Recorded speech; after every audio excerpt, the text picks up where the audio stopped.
Jangan lupa tumbalnya untukku. Menginaplah di kamar di Gasos 8, aku akan membatem kaya raya. Kamu sudah lihat kan betapa banyak uang yang aku berikan. Asal aku diberi tumbal, aku akan memberimu segalanya. Pernahkah Anda membayangkan bagaimana rasanya memiliki kekayaan tanpa batas? Tumpukan uang yang seolah tidak pernah habis. Namun, setiap malam Anda harus tidur dengan rasa takut yang mencekik leher, dihantui oleh bayangan yang menagih janji di sudut kamar yang gelap.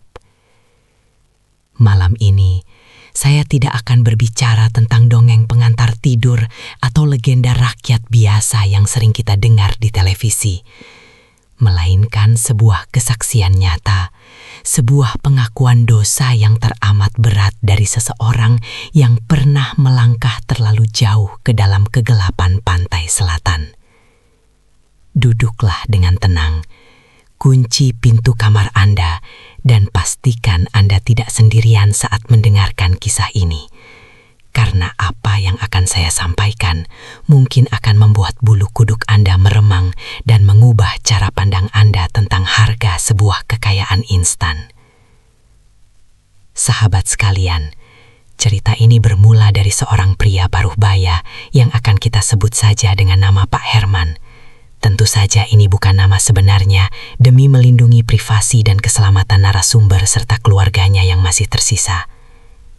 Pak Herman adalah gambaran nyata dari keputusasaan manusia modern. Usahanya di bidang tekstil hancur lebur ditipu rekan bisnis. Hutang menumpuk hingga miliaran rupiah, dan penagih hutang yang datang silih berganti dengan ancaman kekerasan membuat akal sehatnya perlahan terkikis habis. Di tengah himpitan ekonomi yang mencekik dan rasa malu yang tak tertahankan karena tidak mampu menafkahi keluarga, Pak Herman mulai mendengar bisikan-bisikan tentang jalan pintas. Sebuah solusi gaib yang konon bisa membalikkan nasibnya dalam sekejap mata, asalkan ia berani menanggung konsekuensi yang tak terbayangkan oleh nalar manusia biasa. Awalnya, Pak Herman adalah sosok yang religius dan sangat menentang hal-hal yang berbau syirik. Namun desakan perut dan tangisan anak istrinya yang kelaparan meruntuhkan benteng imannya sedikit demi sedikit. Informasi tentang pesugihan Nyi Roro Kidul didapatkannya dari seorang kenalan lama yang tiba-tiba kaya mendadak. Sebuah informasi yang seharusnya ia abaikan, namun justru ia telan mentah-mentah bak orang yang kehausan di tengah padang pasir.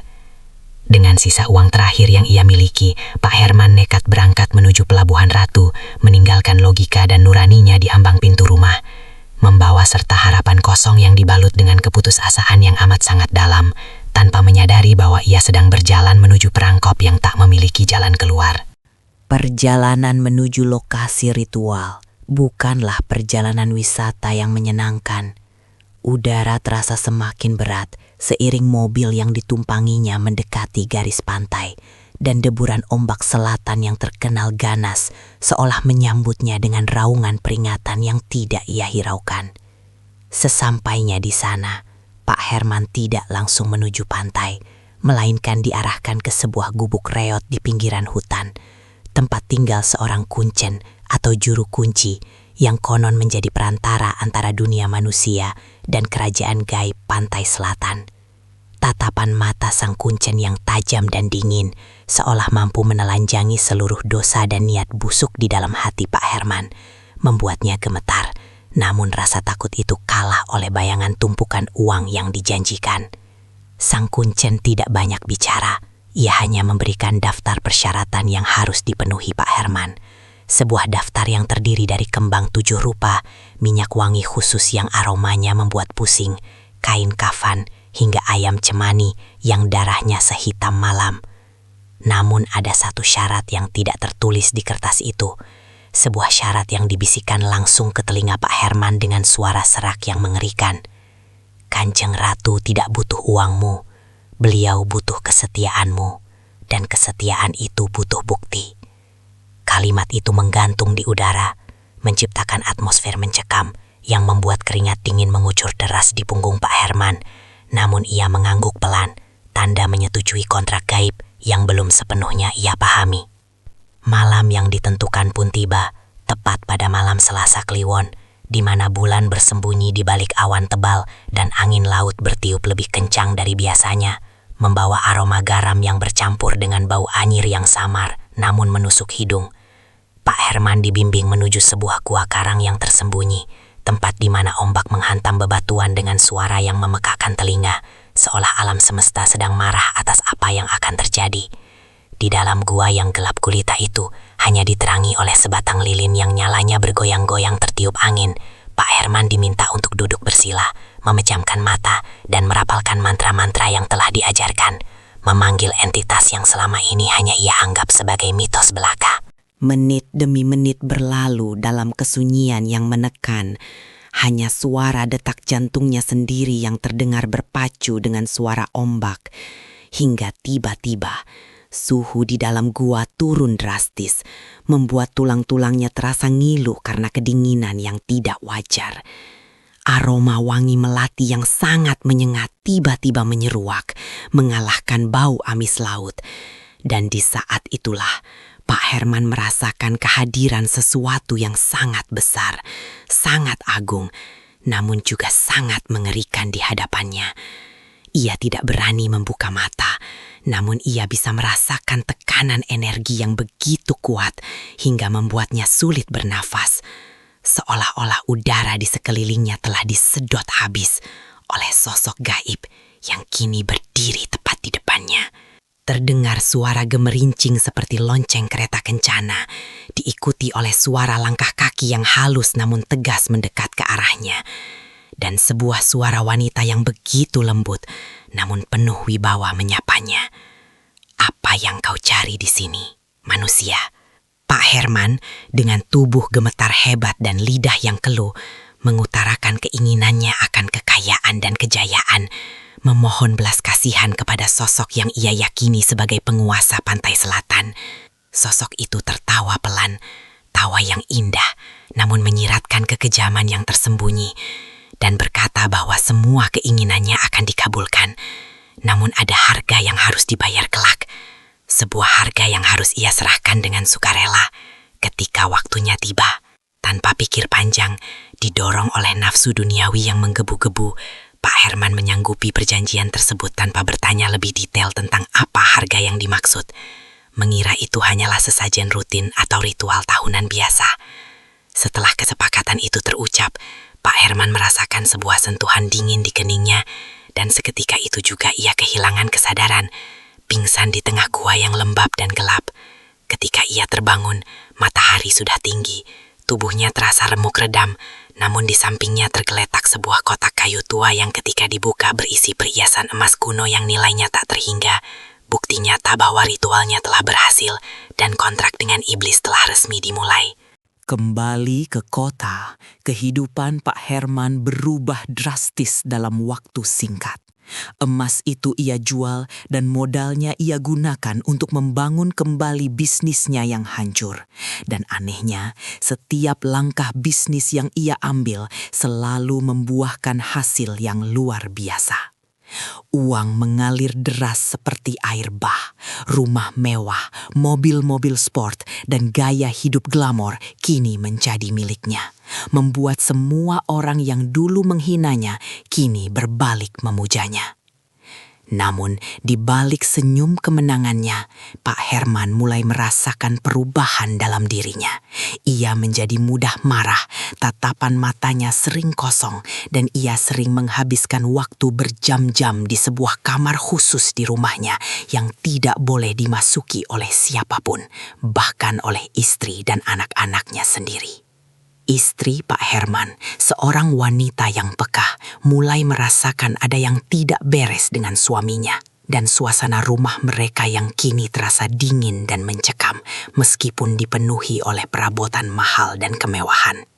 Seringkali di tengah malam, sang istri mendengar suara kereta kuda yang berhenti di depan rumah mereka, diikuti oleh suara langkah kaki yang masuk ke dalam rumah, padahal gerbang terkunci rapat dan satpam tidak melihat siapa-siapa. Bau melati yang menyengat sering muncul tiba-tiba di ruang tamu atau di kamar tidur, membuat anak-anak mereka sering menangis ketakutan tanpa sebab yang jelas, seolah-olah mereka melihat sesuatu yang tidak bisa dilihat oleh orang dewasa. Teror yang sesungguhnya mulai terjadi setahun setelah perjanjian itu dibuat. Ketika Pak Herman mulai mendapatkan mimpi-mimpi buruk yang sangat nyata, di mana ia melihat dirinya tenggelam di lautan darah dan ditarik oleh ribuan tangan pucat ke dasar samudra. Dalam mimpi itu, sosok Nyi Roro Kidul selalu hadir, menatapnya dengan tatapan menagih dan menunjuk ke arah putri bungsu Pak Herman yang baru berusia 5 tahun, seorang gadis kecil yang lucu dan tidak berdosa. Pak Herman terbangun dengan keringat dingin membasahi sekujur tubuhnya, menyadari dengan horor yang luar biasa bahwa harga yang dimaksud dalam perjanjian itu bukanlah hewan ternak atau sesajen biasa, melainkan nyawa dari orang yang paling ia cintai. Kepanikan mulai melanda Pak Herman. Ia mencoba kembali mendatangi Sang Kuncen di Pelabuhan Ratu untuk membatalkan perjanjian. Namun gubuk itu sudah kosong dan Sang Kuncen menghilang tanpa jejak, seolah-olah ia tidak pernah ada di sana. Pak Herman mencari orang pintar, kiai, dan paranormal dari berbagai penjuru negeri untuk membantunya memutus ikatan gaib tersebut. Namun rata-rata dari mereka mundur teratur begitu mengetahui dengan siapa Pak Herman berurusan. Ini bukan sembarang jin, Pak. Ini perjanjian darah dengan penguasa Laut Selatan. Kami tidak sanggup melawannya. Begitu kata salah satu ustadz yang mencoba membantunya, namun akhirnya menyerah setelah muntah darah saat mencoba merukyah rumah Pak Herman. Waktu terus berjalan mendekati tanggal jatuh tempo yang telah ditetapkan dalam mimpi buruknya, dan tanda-tanda kematian semakin jelas terlihat di sekitar putri bungsunya yang mulai sakit-sakitan tanpa diagnosa medis yang jelas. Kulit gadis kecil itu mulai bersisik halus seperti ikan, matanya sering mendelik ke atas dan ia sering berbicara sendiri dengan sosok tak kasat mata yang ia panggil Ibu Ratu Cantik di sudut kamarnya. Hati Pak Herman hancur berkeping-keping melihat penderitaan anaknya. Rasa sesal yang teramat dalam menghantam dadanya setiap kali melihat wajah pucat putrinya. Namun ia tidak berdaya melawan kekuatan yang jauh di luar nalar manusia. Malam yang paling ditakuti itu pun tiba, malam Jumat Kliwon yang bertepatan dengan ulang tahun perjanjian mereka. Suasana rumah Pak Herman berubah menjadi seperti kuburan, sunyi senyap namun penuh dengan tekanan energi negatif yang menyesakkan dada. Listrik di seluruh rumah tiba-tiba padam dan angin kencang mendobrak jendela-jendela kamar, membawa masuk aroma laut yang sangat amis bercampur bau melati yang memuakkan. Pak Herman memeluk putrinya erat-erat, membacakan ayat-ayat suci dengan suara bergetar, berusaha melindungi darah dagingnya dari tangan-tangan gaib yang ingin merenggutnya. Sementara istrinya menangis histeris di sudut ruangan. Tiba-tiba pintu kamar terbanting terbuka dengan keras dan sesosok bayangan hijau melesat masuk, disertai suara gemuruh ombak yang terdengar begitu nyata, seolah-olah kamar itu telah berpindah ke tengah lautan.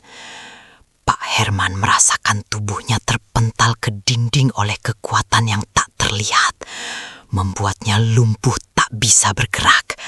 Hanya bisa menyaksikan dengan mata terbelalak saat putrinya melayang perlahan dari tempat tidur, terangkat ke udara oleh kekuatan telekinesis yang mengerikan. Gadis kecil itu tidak menangis, matanya terbuka lebar, namun tatapannya kosong, dan bibirnya menyunggingkan senyum yang bukan miliknya. Senyum yang sama persis dengan sosok yang ditemui Pak Herman di gua setahun yang lalu. Sudah waktunya. Sebuah suara bergema di seluruh ruangan, bukan lewat telinga, tapi langsung ke dalam otak Pak Herman. suara yang membuat jiwanya terguncang hebat. Pak Herman berteriak, memohon, menawarkan nyawanya sendiri sebagai gantinya. "Ambil saja aku, jangan anakku, aku mohon." Teriaknya putus asa, namun permohonannya hanya disambut dengan tawa dingin yang menggema. Tubuh putrinya perlahan bergerak menuju jendela yang terbuka, menuju kegelapan malam yang seolah siap menelannya bulat-bulat. Sementara Pak Herman dan istrinya hanya bisa menangis darah, menyaksikan tragedi di depan mata mereka. Namun, di detik-detik terakhir yang menentukan itu, keajaiban atau mungkin kutukan lain terjadi. Tubuh gadis kecil itu tiba-tiba jatuh berdebum ke lantai, kejang-kejang hebat, dan memuntahkan air laut dalam jumlah yang tidak masuk akal dari mulut mungilnya. Ia selamat, nyawanya tidak terambil malam itu. Namun, ketika ia sadar, ia bukan lagi gadis kecil yang sama. Ia kehilangan kemampuannya untuk bicara, dan kakinya lumpuh total, seolah-olah Ibu Ratu telah mengambil sebagian dari dirinya sebagai tanda jadi. Pak Herman mengira ia telah berhasil menipu maut, namun ia salah besar karena penderitaan yang sesungguhnya baru saja dimulai. Keesokan harinya, bisnis Pak Herman mulai mengalami masalah besar. Pabriknya terbakar habis tanpa sebab. Aset-asetnya disita bank karena dokumen palsu yang tiba-tiba muncul, dan satu persatu kekayaannya lenyap secepat ia mendapatkannya. Lebih mengerikan lagi, istrinya mulai mengalami gangguan jiwa, sering berteriak-teriak histeris melihat ular-ular besar yang melilit tubuhnya, padahal tidak ada apa-apa di sana. Keluarga yang dulu harmonis kini hancur berantakan, hidup dalam kemiskinan yang lebih parah dari sebelumnya, ditambah dengan beban mental dan trauma yang tidak akan pernah bisa sembuh. Pak Herman kini hidup sebatang kara, merawat istri yang gila dan anak yang cacat, tinggal di sebuah kontrakan sempit yang jauh dari kemewahan masa lalunya, merenungi setiap detik kesalahannya. Ia sering melihat sosok wanita cantik berpakaian hijau berdiri di kejauhan, tersenyum sinis ke arahnya, mengingatkannya bahwa kontrak itu belum selesai dan penderitaan mereka adalah hiburan bagi sang penguasa kegelapan. Ia menyadari bahwa kekayaan yang ia dapatkan hanyalah pinjaman dengan bunga yang sangat tinggi, bunga yang harus dibayar dengan kebahagiaan, kewarasan, dan masa depan keluarganya. Sahabat, kisah Pak Herman ini adalah tamparan keras bagi kita semua yang mungkin pernah terlintas untuk mengambil jalan pintas demi kekayaan duniawi. Pesugihan, apapun bentuknya, tidak pernah gratis. Selalu ada tumbal, selalu ada darah yang harus ditumpahkan, dan selalu ada penyesalan yang datang terlambat. Nyi Roro Kidul atau apapun entitas yang bersembunyi di balik nama itu tidak pernah memberikan harta karena belas kasihan. Mereka memberikan umpan untuk memancing jiwa-jiwa yang lemah dan tamak. Jangan pernah, sekalipun, mencoba bermain api dengan dunia gaib. Karena api itu tidak hanya akan membakar uangmu, tapi juga membakar jiwamu dan orang-orang yang kau cintai hingga menjadi abu. Banyak orang berpikir mereka bisa lebih pintar dari iblis, berpikir mereka bisa membatalkan perjanjian atau menipu makhluk halus. Namun kenyataannya, manusia selalu berada di posisi yang kalah dalam permainan ini. Kita tidak memiliki kekuatan untuk melawan tipu daya mereka yang sudah berusia ribuan tahun. Dan satu-satunya perlindungan kita adalah iman dan ketakwaan kepada Tuhan Yang Maha Esa. Jangan biarkan kilau emas membutakan mata hati kita, karena di balik kilau itu tersembunyi kegelapan abadi yang siap menelan siapa saja yang berani menyentuhnya. Kini, Pak Herman menghabiskan sisa hidupnya untuk bertaubat dan memperingatkan orang lain agar tidak mengikuti jejaknya yang sesat. Ia sering berkata dengan mata berkaca-kaca, "Lebih baik hidup miskin tapi tidur nyenyak, daripada kaya raya tapi setiap malam menunggu giliran siapa lagi yang akan mati." Kata-kata itu begitu sederhana namun mengandung kebenaran yang sangat dalam. Sebuah kebenaran yang ia pelajari dengan harga yang teramat mahal. Rumah bekas Pak Herman yang mewah kini terbengkalai. Tidak ada yang berani membelinya karena warga sekitar sering melihat penampakan wanita berbaju hijau dan mendengar suara kereta kencana di malam-malam tertentu. Legenda itu terus hidup, menjadi peringatan bisu bagi siapa saja yang lewat, bahwa di tempat itu pernah ada keserakahan yang dibayar dengan kehancuran. Dan bagi Anda yang mendengarkan kisah ini, jadikanlah ini sebagai pelajaran berharga bahwa tidak ada yang instan di dunia ini kecuali mie instan. Dan kesuksesan sejati hanya bisa diraih dengan kerja keras dan doa yang tulus. Apakah Anda pernah mendengar kisah serupa di lingkungan Anda? Atau mungkin Anda pernah merasakan godaan untuk melakukan hal yang sama saat terhimpit masalah? Ingatlah wajah Pak Herman, ingatlah nasib putrinya, dan ingatlah bahwa setan adalah musuh yang nyata yang selalu mengintai kelemahan kita. Jagalah diri dan keluarga Anda dari tipu daya syaitan yang terkutuk. Perkuat benteng iman dan syukuri apa yang Anda miliki saat ini, karena itu jauh lebih berharga daripada harta hasil pesugihan. Malam semakin larut, dan cerita ini harus saya akhiri di sini sebelum suasana menjadi semakin tidak kondusif. Karena saya mulai merasakan hawa dingin yang aneh di ruangan ini saat menceritakan kisah ini kepada Anda. Mungkin itu hanya sugesti, atau mungkin ada sesuatu yang ikut mendengarkan, memastikan kisahnya tersampaikan dengan benar sebagai peringatan bagi manusia lainnya.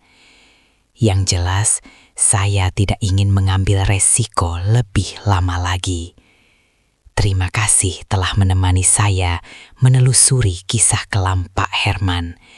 Semoga cerita ini bisa menjadi rem bagi ambisi kita yang terkadang melampaui batas kewajaran. Jangan lupa untuk selalu berdoa sebelum tidur, dan pastikan Anda tidak membiarkan pikiran kosong saat sendirian, karena disitulah mereka suka masuk. Sahabat, jika Anda merasakan sesuatu yang ganjil saat mendengarkan cerita ini, atau jika Anda memiliki pengalaman mistis yang ingin dibagikan, jangan ragu untuk menuliskannya di kolom komentar di bawah. Berbagi pengalaman bisa menjadi salah satu cara untuk saling mengingatkan dan menguatkan. Dan jika Anda merasa konten ini bermanfaat sebagai peringatan, silakan tekan tombol like dan subscribe agar kita bisa terus menjelajahi misteri-misteri kehidupan lainnya bersama-sama. Sampai jumpa di kisah mencekam berikutnya. Tetaplah waspada dan selamat malam.